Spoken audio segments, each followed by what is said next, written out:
pourquoi ba chef coutumier ba kendeki na nkamba nde sika ndekwana il faut à comprendre nini bakane ko sala na nkamba olie ayoka kaka olie soit ba pesa yesango il fallait nanu ayeba ba chef coutumier bakana ko sala nini na nkamba et nani atindaki bango ba kende na nkamba ozoma ba question mi balo soko comprendre ngo na kanise sika azali akoloba lisusu te batu batindaki ba chef coutumier ba kende na nkamba c'est yeme itata kimbango tango ntino azali ko kende na nkamba parce que ntino lobaki ete nyonso nga na kotinda yo yango ya kosala donc o nyonso tinu konga azali kosala na mabele ya nkamba ezali etinda mi ya yemo itata kimbango. Mais tata kimbango te mutatindaki ba pelisa ba moto est-ce que ba moto toko katana no na bokuse cher internaute ndenge toko bakatango nyonso biso tozali ba chercheur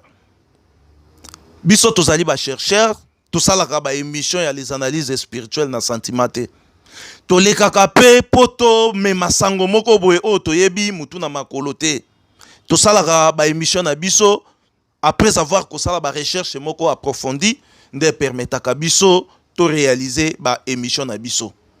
La fois passée to landaki émission ya ndeko na biso o yele kaka na Zaire TV alobelaki visite ya ba chef coutumier na mboka ya Nkamba Yerusalemi.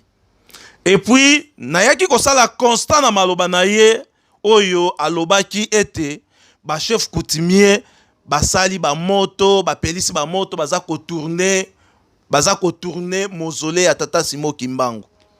Biso etaki ba chercheur, tozali ko luka to vérifier to yeba. Est-ce que makambo wana ezali ya solo ou bien ezali ya solo te? Et soki ezali ya solo te, ye mutu oyo azali ko loba makambo wana, ye mutu oyo azali ko pesa ba information wana, na tendance nini.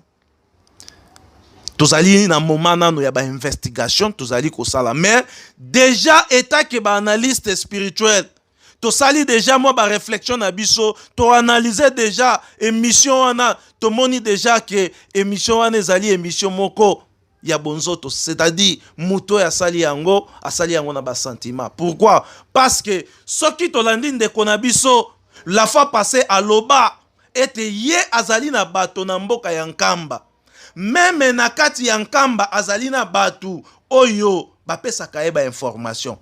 Mais nga etaki analyste spirituel ndenge tolobaka to pesaka temps na baye nyonso bazali na makanisi ya konuire mboka ya Nkamba Yerusalemi te. Pourquoi? Parce que nakati ya Nkamba nde ezali esika oyo selon ba prophétie ya Papa Simo Kimbangu, selon ba prophétie ya bamvoala misatu, balobaki yango ete Nkamba nde ezali esika oyo ekosangisa mabota. Mais soki lelo tokomi komona biso na biso tokomi kobundisa Nkamba, il faut to luka siko to yeba tangu tozali kobundisa Nkamba na raison nini. Tangu tozali kochola Nkamba na raison nini. Me batu bazali oyo baza ko huta musika oyo bayebaki ya tatina ya likambo ya Tata Simo Kimbangu te, baza ko sosola, baza ko zwa temps ya koya kopesa lokumu na mboka ya Nkamba Yerusalemi. Ndeko na biso asalaki pe ba émission na ye, alobeli émission ya les analyses spirituelles. Émission ya les analyses spirituelles ezali émission incomparable parce que ezali les analyses spirituelles. Donc ndenge tolobaka yango lere nyonso soki ozali connecté te spirituellement, maye tozo solola awa, maye tokolobaka na kati na émission na biso, okozala na ba difficulté ya makasi ya ko saisir biso. Pourquoi? Parce que vous n'êtes pas connecté spirituellement. Donc pour comprendre biso, pour comprendre maye tolobaka awa, il faut la connexion à Tata Simo Kimbangu. To salaka yango te po yo sepela ou bien ngana sepela. To salaka yango po ete Nzambe sepela. Et puis biso awa to finga kate. Biso awa to tchola kapete. Biso awa to pesaka conseil pe to teyaka. To lobelaka Tata Simo Kimbangu po ete ye azali base ya oyo biso to salaka. soki tolobeli tata Simon Kimbangu kiangani te, soki tolobeli banvoila misatu te, soki tolobeli tata Simon Kimbangu ya 21 te, tokolobela lisusu nini? Parce que bango nde bazali nzela oyo ezali kolakisa biso makambo oyo tozali kosala oyo tobengi yango les analyses spirituelles. Tata Simon Kimbangu ya 21 ndenge tolobaka tangu nyonso azali base ya spiritualité na biso. Banvoila misatu bango nde bapesi biso ba directive po ete tozala makasi na oyo tobengi yango émission les analyses spirituelles. Et tata Simon Kimbangu kiangani aza kopesa biso toujours nzela. Tokoloba nini, conseil nini tokopesa? Pona nini tolingaka lisusu kotala ba émission ya bato misusu te? État que un analyste spirituel na ba quartier na biso souvent ezalaka na système oyo tolobaka yango. Soki omoni na quartier na bino mutu atangi mingi, mutu ayekoli mingi, mutu asali makambo mingi na ba université akomi mayele makasi. Tango mutu wana atangi mingi, toyaka ko détecter selon ba réflexion spirituelle na biso des sortes ya bato. O toza ko expliquer bino pourquoi tolandaka lisusu émission ya bato misusu te. Tangu mutu ayekoli mingi, excès ya koyekola mingi, okomona ke mutu wana mutu ekoki ko bouger. Tangu ayekoli mingi, atangi mingi, na suka soki aza ko continuer kaka okomona ke mutu wana mutu ekoya ko bouger. Mais soki oza analyste spirituel te, oko détecter te ke mutu e bouger. Mingi pe bazalaka yekoli, atangi, akeba université, mais musala ezali te, e na sima azwi likanisi fwa simba kisi. Po ete azwa musala oyo kosunga ye par rapport ya ba étude oyo ye asali. Mais tango kisi wane ko beta retour, mutu wana mutu ekodoka ndenge balobaka na terme ya ba kinois, mutu oyo mutu eza ya kodoka, ou bien mutu eza ya koningana, ou bien mutu oyo akomi 9-6. Mais ndenge nini okoyeba batu ya lolenge wana? Omona ye na quartier azoloba français ebele, azotangela yo ba université na Europe, azotangela yo ba macadam na Europe, azotangela yo ba avenue na Europe na États-Unis, mais aza na Congo. Français ya université, français ya ba diplomate, français ya ba député, français ya ba président na kati na munoko na ye, ya solo mutu wana yekolaki yango ayebi ebele. Mais aza na problème moko, parce que asimbaki kisi ou bien akendeki ko simba kisi mutu edoki ye. Mais ndenge nini okoyeba ete mutu oyo aza na problème ya mutu? Ndenge nini okoyeba ete mutu oyo aza ya kodoka ou bien mutu eza kosala malamu te? Okoyeba yango à partir ya ba dérapage. Batata ba mama okoyeba yango à partir ya ba dérapage. Tango mutu azo loba otali olobi mutu azo ba français bien. Mais landa eti na suka. Sala ba réflexion spirituelle yo moko sans que ba souffler yo o comprendre que mutu oyo mutu eza ya kodoka. Mutu oyo mutu eza ya kodoka aza swati. C'est-à-dire mutu e bouja. Okoyeba yango sans que ba souffler yo. Alors, prochainement, tango roya, moyen hôtel malisusu, place mutuana zo sa ba discours ezate. Pourquoi? Parce que batu mingi bazo telema ba hôtel français. Batu mingi bazo telema bazo tala ba expression oyo mutuana zo bimisa. Batu mingi bazo telema bazo tala tonalité oyo mutuana zo bimisa. Mais tala yeti na suka, landa yeti na suka, okomona ba dérapage. À partir ba dérapage wanda o comprendre que batu mususu importance ya kolanda bango ezalaka lisusu te. Yango biso etaki ba analyste spirituel to décida yango soki to découvrir ba dérapage na kati na yo, soki to découvrir ba signe ya oyo balobaka ke mutu oyo aza ya kodoka, soki to découvrir ba signe oyo eza kolakisa ke mutu oyo mutu ezo sala malamu te, nous n'avons plus le temps ya ko gaspiller pour na kolanda yo, pour na kolanda ye. Donc on fait notre travail. Donc to leki mbala moko. Voilà pourquoi to boya biso moko, c'est-à-dire to boya kolanda bato mususu. Donc tolingaki ko sala kaka moi entre parenthèses na esika wana ndenge to lobaka tango nyoso oyo nyoso ekobetsa libaku na conception na biso na ndenge biso to jouer la kamakambo na ndenge pe biso to memela ka ba réflexion na biso bolimbisa biso parce que o to sala ka ndenge to lobaka yango ezali ba analyse spirituelle. Donc ezali vraiment incomparable na ba réflexion oyo yona ngai tozali ko sala. Pourquoi biso tozali ko balola tozali ko luka ko yeba makambu oyo ezali na kati ya spiritualité. Ndenge to yambi ndeko na biso koko nembomba vala awa azali ko continuer ko betela biso lisolo pona tozwa bosomi mingi. Pour le moment baza ko loba ke non, il faut attaquer le Rwanda. Mingi baza ko loba ke non, il faut faire ça, il faut ça la boye, il faut tozongi sa Martin Fayulu na bokonzi, il faut tolongo la boye tozongi sa Kabila, il faut to ça la boye po tozwa kimia. Mais biso tozali kunate, biso tozali ko yamba batu oyo bakoki ko pesa biso ba réflexion oyo ezali contraire na oyo bato misusu bazali ko kanisa. Yango bomoni to yambaka batu awa po ete ba expliquer biso. Voilà lelo koko nembumba vala aza koya koyebisa yo na ngai ete libération ya Congo ezali ba parti politique ité. Donc pour le moment pona baye biso toza koyamba ba politiciens bazali déjà expiré. Donc toza ko s'attendre na libération oyo ekouta epai ya gouvernement en place ité, libération oyo ekouta epai ya gouvernement sortant te, libératé oyo ekouta epai ya ndeko na biso Martin Fayulu Madidi te, libération oyo ekouta epai ya ba américain te, mais libération oyo ekouta epai ya Tata Simo Kimbangu. Tozongi epai na yo koko nembomba vala. Ingeta.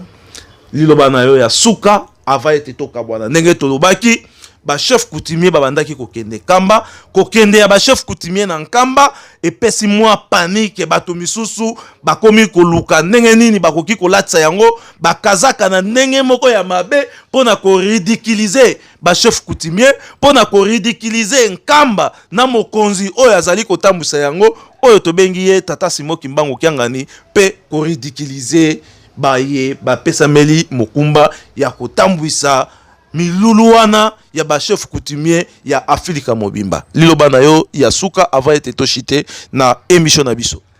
Ingeta na koyebisa tata na biso wana azala na kimia, abate la kimia. Nyonso tozo leka na mboka ya Congo par hasard ezalité. Même bokaboni e salami entre Mokoto na Nkamba par hasard te. Biso tozali bato molimo tozo landela nyonso tout kati na molimo. Parce que nga depuis nazala na église ya Mpevandlongo nazala berger kuna tozo déjà makambo yo kete église wana ekokabwana. Kasi to ou tard balinga te bakozonga na kaka esika moko. Kasi eloko ya pasi ye azoko kapenda ko sala part des choses te. Ba chef coutumier nga na pesi ye yan ba chef coutumier bazoke noko sala nini na mboka ya Nkamba ayebite. Ayebite. Lokola ayebite alo fallait abattre nde kimia. Nkamba biso nyonso tout oyebi yango. Kutu ngazo na soko percer so très bien na kati na molimo. Nkamba ezali esika kafumba ya mobikisi abotami esika wana ezalaka sacré. Mabota ya bayindo nyonso tout baruta les quatre coins du monde balinga te ozala catholique, ozala protestant, ozala bouddhiste, ozala soki musulman yebaka te terre sacré na yo ezali Nkamba. Aloba minimiser Nkamba te. Ata ba problème ya famille ekozalaka. Kasi ba minimiser Nkamba te. Parce que wana ezali esika na biso ata mabe ezali tokoyeba na kobongisa ngo biso moko. Soki tata kyanga nazali koyamba ba chef coutumier ezali pe na makasi na yete kazena etinda ya Tata Kimbangu parce que biso tozali na ba donner nyonso tout wana moyen ko bimisa ba secret nyonso tout kati na TV ezali te kasi biso eloko tokoyebisa ye asala ba enquête très bien. Parce que na makambo lobi ona ba chulai wana soki milinga biso to tikali komona yango te mais soki ezali Alex yango biso comme ça biso tokoyebisa ye bon koko na biso soki ezala kandenge nini parce que bino bokimaka bonkoko mingi mingi bokimaka bango ok bonkoko ezali bonzambe na biso alors soki ezalaki bongo nga na kotalisa ye soki ezali bongo te mais approuve biso nano ba cérémonie nini elekaki kuna soki azongiseli biso yano comme ça nga nakoya nako tokoteta linyoko tokobimisa na musisa matondo mingi oyo ezali message oyo batindeli yo ndeko na biso yaya na biso kulutu na biso Jean-Marie Tobandi batindeli yo message direct epai ya Koko Nembumba Vala alobi soki réellement etake mutu oyo asalaka ba investigation etake mutu oyo oplanta batu na yo na Angola oplanta batu na yo na Nkamba oplanta batu na yo partout la kisabiso ba image ya bachulai oyo bazalaki ko tourner na mboka ya Nkamba bazalaki ko tourner mausolée na mboka ya Nkamba parce que yo soki osalaka ba investigation biso pe tosalaka ba investigation na ba investigation na biso tozolakisa yo déjà que ezali fausse information pour na ko ridiculiser Nkamba soki pe omemeli biso ba investigation soki pe omemeli biso ba preuve ya ba image na ba photo oyo ba chef coutumier bazali ko tourner Nkamba bazali ko tourner oyo babengi yango bazo ko tourner mausolée ya tata Simon Kimbangu nde to ko bengela yo batu oyo bazali mieux placé na oyo etali makambo ya bokoko po ba expliquer yo signification ya likambo wana elakisi nini mais pour na information na yo yeba yango déjà ete Koko Nembumba Vala lobi ba chef coutumier baza ko kende Nkamba na sentiment na bango te soki baza ko mata Nkamba bazali ko mata na libiangami ya tata Simon Kimbangu Kiangani oyo azali représentant légal ya église kimbangiste oyo biso ba kimbangiste tolobaka ye wana ye kaka Koko Nembumba Vala tokomi ko kende na suka motuna na biso ya suka lelo ezali le 16 janvier tomoni na mboka na biso ya Congo ba mangomba basangani pona ko kumisa journée oyo ya le 16 je crois ezali mukolo oyo président na biso Mzee Laurent Désiré Kabila akufa mangomba esangani pona ko kumisa journée wana pona yo omoni yango boni ya ingeta ngape noma mwana nanga na kombo ya Kimbangu abotama lelo le 16 nde sika pe na monaka Kabila oyo le père asa ko pesa ordre pa ya ba pêcheur kete bakanga batu nyoso to ya mabe mwana nanga ona pesi na kombo ya Kimbangu Vala abotama lelo le 16 c'est bien tant que tu reconnaître ancien président de la République ezali mabete car ce jour ni to reconnaître les grands esprits Congo jour ni to élever les grands esprits Congo parce que les grands esprits Congo tant que nano to reconnaître yete les restes na kanisi ata bakena bango ko sambela na yipete soki nzambe nini pe ba ko sambela kuna omoni problème c'est que ezali yangwana nzambe nini bango ba ko sambela parce que les grands esprits Congo bozoko yeba ete nzambe oyo ya Congo bozoko yeba ete bayeba salaki makambo ya minene na mboka ya Congo bozoko yeba bango te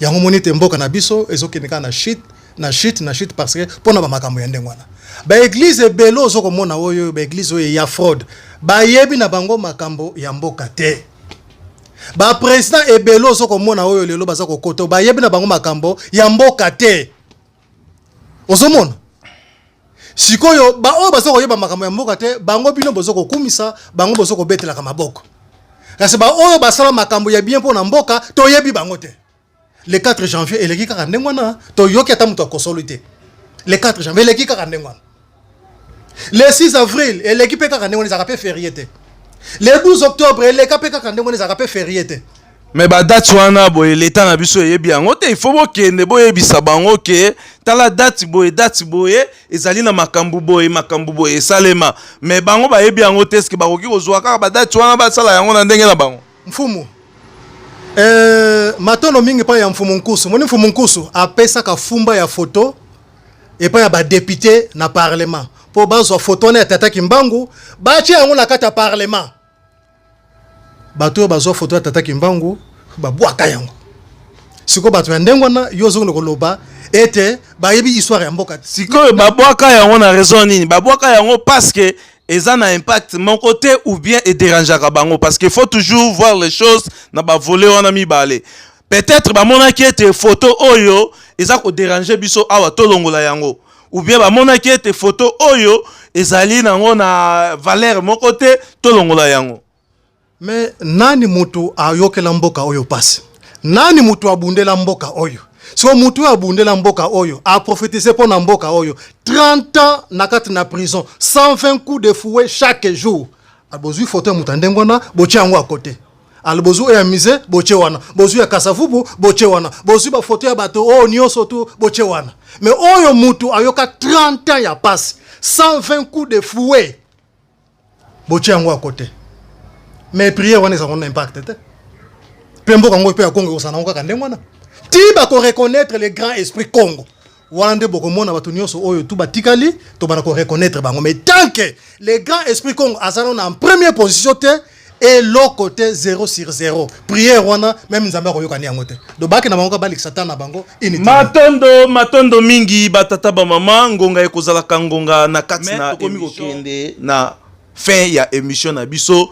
Tokopesa yo koko nembumba vala micro opesa maloba na yo ya suka pe opesa mbote na baye oko kiko pesa bango avant to kabwana na yo mais avant to silisa na koko nembumba vala tokoloba boye ba émission na biso ezali les analyses spirituelles okozwa yango na Facebook ya Laurent Lobela okozwa yango pe na Facebook ya Lekimbongisme en marche ezali plateforme ya munene oyo epanzaka sango ya Tata Simo Kimbangu na ba réseaux sociaux.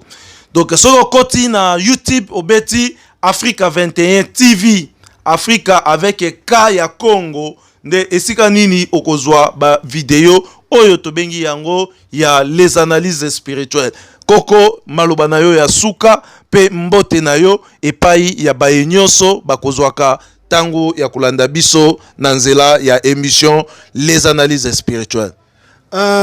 Maloba na biso ya suka ezali kaka boyete bana ya Congo bacha Tata Kimbangu na esika na ye yango nde zeleki motuya pe ye wana Tata Kimbangu alobete tomizwa en charge biso moko totika kotelengana telengana totika kosambela banzambe ya bapaya totika kosenga bambongo ya batu ya mindele ekotika la kosunga biso te banzamba bapaya bakotika la kobikisa biso ata mokolo moko te awa na mabele ya Congo jamais parce que Congo na Afrika ezali mabele ya Tata Kimbangu.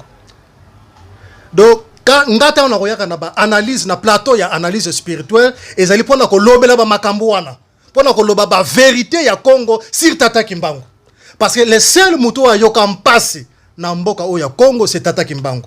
30 ans de prison chaque jour 120 coups de fouet et tant que tozali ko reconnaître yete tant que tozoko yeba yete mboka ya Congo ekobika kakaka te ata to sambeli banzambe ya ndenge nini mboka ya Congo ekobika kati alopo mboka ya Congo ebika to landa biso banso Tata Kimbangu to mizwa en charge ya ngwana bebe MK eye mpwete biso moko to tonga mboka na biso moko to sala makambo ezali bolamu ya biso moko mpwete mboka ebika mboka elongwa na mpasi bambote nanga ya suka ekozala kaka ete Fumu Kimbangu yala kayala Fumu Kimbangu yala kayala Fumu Kimbangu yala kayala munza ya mvimba bongele meso mwene Matondo mingi cher internaute batata ba mama ba nyonso bokozwaka tango ya kolanda biso na ba émission tokosalela kabino les analyses spirituelles nde to ba tango nyonso les analyses spirituelles to sala yango na sentiment te to sala yango po esepelisa yo na ngai te kasi to sala yango po ete nzambe asepela soki nzambe asepeli yo na ngai nde tokozwa oyo nzambe abongisela ki biso tokomi presque na suka ya émission na biso ba nyonso ba kolandaka ba émission na biso to tondeli bino botondi mingi Et baye nyonso bakobengaka biso pona ba encouragement, baye nyonso bakobengaka biso pona ba critique, baye nyonso bakobengaka biso pona kopesa biso makasi. Et nzambe na biso, nzambe ya tata Kimbangu abatela bino bisika bozali, apesa bino makasi ya ko continuer kolanda ba émission oyo tokosalela bino nde tokutani na bino mbala ya sima esika mususu te kaka na kati na plateau ya les analyses spirituelles. Merci et prochainement. Africa, tolobi bien Africa 21 TV nde esika nini totiaka ba émission na biso ya lekimbongisme.